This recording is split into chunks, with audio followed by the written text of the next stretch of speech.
मैं आपको याद करा दूं कि गुरु जी जन्म शताब्दी समारोह में आज से करीब 2-3 साल पहले मैं आपके पास आई थी और यहाँ पे मैं आई थी तो उस समय मैंने सुना था कि यहाँ पे कितना अत्याचार, कितना भ्रष्टाचार हो रहा है इस देश में। हमने जिसको रहने की शरण दी, हमारा भारत इतना महान कि कहता है सभी को कि आओ हमारे पास रुको, सभी को आसरा दिया, सभी को शरण दी, पर यहाँ के लोग ही जिनको हम शरण देते हैं वही हमारे साथ गद्दारी करते हैं। क्यों? क्योंकि हिंदू सीधा साधा और सरल है। हमारे देश में इतना अत्याचार और इतना भ्रष्टाचार फैला हुआ है, किसके कारण? केवल हम लोगों की शांति के कारण।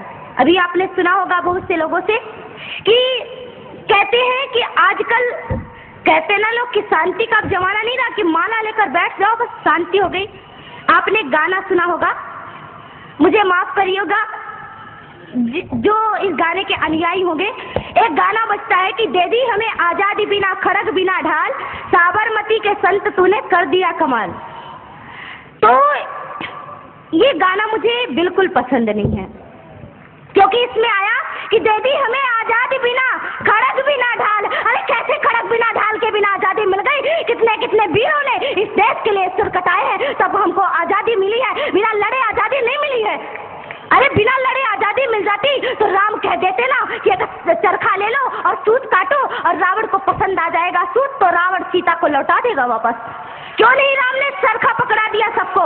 तो केवल चरखा पकड़ने से और सूत काटने से आजादी नहीं मिलती और शांति का भाषण देने से आजादी नहीं मिलती। राम ने अपनी प्रत्यंता पर अपने धनुष पर तीर चढ़ाया और रावण के संग वध किया, तब माता सीता वापस आई। हिंदुओं, आप राम बनो और अपने धनुष को तैयार कर लो और तभी इस देश से आतंक नष्ट विनष्ट होगा। आप सभी लोग तैयार हो जाइए।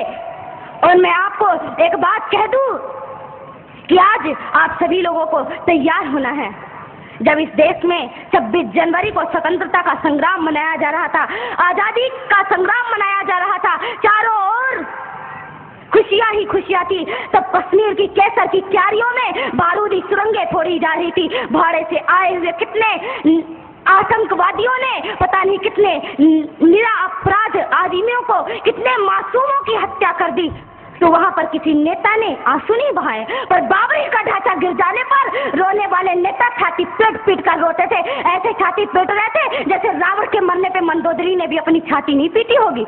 इन देश के नेताओं को देखो, ये कुत्ते हैं और ये टुकड़ों के बल पर पल रहे हैं। और मैं आपको सावधान कर दूं कि इस देश की नेता से और इस देश के कानून से सावधान रहना, क्योंकि ना तो ये हमारी रक्षा करेगा बल्कि आपको नींद की गोली दे करके और सुलाएगा कि जितना आप सोओगे उतना इसको कुर्सी में बैठने के लिए मिलेगा। इस देश के नेता कली बेच देंगे, चमन बेच देंगे, धरा बेच देंगे, गगन बेच देंगे। अगर तुम यूं ही सोए रहे राष्ट्रभक्तों तो ये बांट के भिखारी सारा वतन बेच देंगे, नीलाम कर देंगे मेरे देश को। इसलिए इस देश को नीलाम नहीं करना है, आप सभी लोगों को तैयार होना है, मुट्ठी बांध करके कहना है कि भारत देश हमारा है, हमारा था और हमारा ही रहेगा। और इस भारत देश पर किसी ने आंख उठा के देखी तो उसकी आंखें नोच ली जाएंगी, उसकी आंखों को नोच करके गिद्धों के सामने फेंक दी जाएगी। इसलिए आप सभी लोगों को तैयार होना होगा। आज मैं आपको बता दूं कि इस देश में क्या हो रहा है। आज भी आप जाइए कश्मीर में तो वहां किसी हिंदुओं को चैन से जीना नहीं मिलता।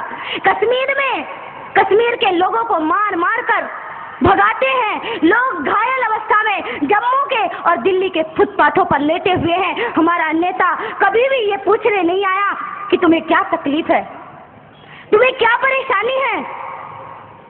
कोई भी वहां पे पूछने के लिए नहीं जाता।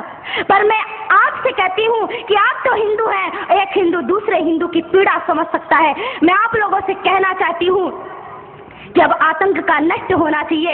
इस देश से आतंक का नष्ट तभी होगा जब आप सभी लोग तैयार होंगे, आप सभी लोग खड़े होंगे। क्यों?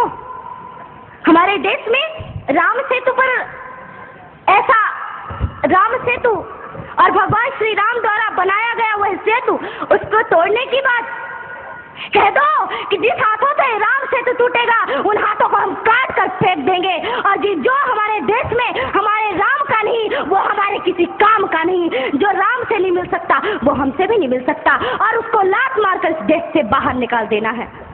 और मैं आप लोगों से कहना चाहती हूँ कि सभी लोग तैयार हो जाइए। बस भगवान श्री राम हमारी प्रतीक्षा कर रहे हैं। भारत माता अपनी बाहों को फैलाए हुए है और कह रही है कि मेरे बेटो, मैं तुमको गले से लगाने के लिए तैयार हूँ, पर एक शर्त पर। जब तुम इस देश को, इस भारत भारती को पुनः विश्व गुरु के पद पर प्रतिष्ठित करोगे, तब भारत माता आपको चैन की नींद सुलाएगी।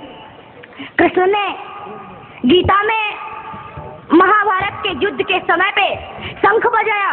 केवल कृष्ण को बांसुरी नहीं बजानी आती, कृष्ण शंख भी बजाता है। और कृष्ण ने शंख बजाया और शंख बजा करके कहा कि इस देश में पहले शंख बजा करके सबको जागृत करो, और जब सब जागृत हो जाए तो फिर चैन की बांसुरी बजाना, फिर चैन से बैठ जाना। पहले राम का धनुष बाण उठा करके इस देश से रावण को खत्म कर दो, फिर कृष्ण की बांसुरी बजाने के लिए बैठ जाना। भारत माता तो स्वयं तैयार बैठी है और हमें डराया जाता है।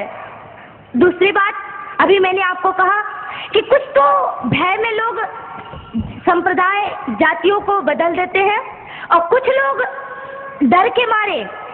तो आप बता दो, आप कौन हो? अरे शेर कौन होता है? जंगल का राजा होता है ना। और शेर को किससे भय होता है? अरे आप शेर है, शेर को किसी से डर नहीं होता। बता दो उन मुल्लों को, पाकिस्तानियों को, कि हम डरते नहीं अणुबम्बों से, विस्फोटक जलपोतों से। हम डरते हैं ताशकंद शिमला जैसे समझौतों से। सियार भेड़िए से डर सकती सिंगों की औलाद नहीं। भरतवंश के इस पानी की है तुमको पहचान नहीं। आइटम बम बना करके तुम किस्मत पर फूल गए। 65, 71 और 99 के युद्धों को शायद भूल गए। तुम याद करो, अब्दुल हमीद ने पैटर्न टैंक जला डाला, हिंदुस्तानी नेटो ने अमरीकी जेट जला डाला। तुम याद करो, गाजी का बेड़ा झटके में ही डुबा दिया। ढाका के जनरल नियाजी को दूध छठी का पिला दिया। तुम याद करो 90,000 उन बंदी पाक जवानों को। तुम याद करो शिमला समझौता, इंदिरा के एहसानों को। पाकिस्तान ये कान खोल कर सुन ले कि अब की जंग छिड़ी तो सुन ले, नाम निशान नहीं होगा। कश्मीर तो होगा लेकिन पाकिस्तान नहीं होगा। लाल कर दिया लहू से तुमने श्रीनगर की घाटी को। किस गफलत पर छेड़ रहे तुम सोई हल्दी घाटी को। जहर पिलाकर मजहब का इन कश्मीरी परवानों को, भय और लालच दिखलाकर तुम भेज रहे नादानों को। खुले प्रशिक्षण, खुले शस्त्र है, खुली हुई शैतानी है। सारी दुनिया जान चुकी ये हरकत पाकिस्तानी है। बहुत हो चुकी मक्कारी, बस बहुत हो चुका हस्तक्षेप। समझा दो उनको वरना भभक उठेगा पूरा देश। देश अगर हो गया खड़ा तो त्राहि त्राहि मच जाएगी। पाकिस्तान के हर कोने में महाप्रलय आ जाएगी। क्या होगा अंजाम तुम्हें इसका अनुमान नहीं होगा। कश्मीर तो होगा लेकिन पाकिस्तान नहीं होगा। ये आवाज, ये एटम बम पर हिम्मत कौन दिखाएगा? इन्हें चलाने को क्या बोले बाप तुम्हारा आएगा। अब की चिंता मत कर, चेहरे का खोल बदल देंगे। इतिहास की क्या हस्ती है, पूरा भूगोल बदल देंगे। धारा हर मोड़ बदल कर लाहौर से गुजरेगी गंगा। इस्लामाबाद की छाती पर लहराएगा भारत का झंडा। रावलपिंडी और कराची तक सब कुछ गायब हो जाएगा। सिंधु नदी के आर पार पूरा भारत हो जाएगा। फिर सदियों सदियों तक जिन्ना जैसा शैतान नहीं होगा। कश्मीर तो होगा लेकिन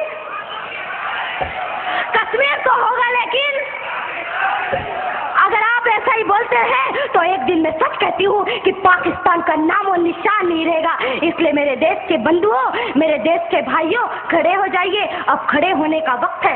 अरे क्या भूल गए कि आपके छिंदवाड़ा पे माता जगदम्बा के ऊपर मांस के टुकड़े फेंके गए और आप चुपचाप बैठे रहे? आपको चुप नहीं बैठना है, आपको तो उनसे टक्कर लेना है कि अरे तुम अगर मुझे ईंट से, तुम अगर पत्थर से मारोगे तो तुम्हारा जवाब मैं लोहे से दूंगा। और हम लोहे हैं, सिंहों की औलाद किसी से डरती नहीं है। इसलिए आज आपको खड़े होने का समय है।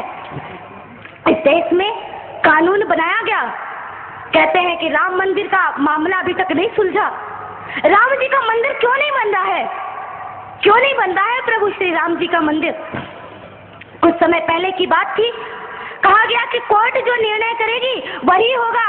अरे मैं आपसे पूछती हूँ कि क्या राम मंदिर और राम सेतु का निर्णय कोर्ट करेगी, अदालत करेगी, या हमारे देश के हिंदुओं की श्रद्धा या कि विश्वास निर्णय करेगा? आप बताइए क्या निर्णय करेगा? आपका विश्वास निर्णय करेगा तो आप अपने विश्वास से निर्णय करिए। अरे इन नेताओं को और इन पुलिस वालों को छोड़ दीजिए, आप अपने से जाइए और एक एक ईंट लेकर, अगर हिंदुस्तान का एक एक आदमी एक एक ईंट लेकर गया तो मैं कहती हूँ कि राघवेंद्र सरकार का मंदिर कोई और नहीं, बल्कि आप बनाएंगे और केवल आपको केवल जाने की आवश्यकता है। प्रभु श्री राम का मंदिर आप बनाइए।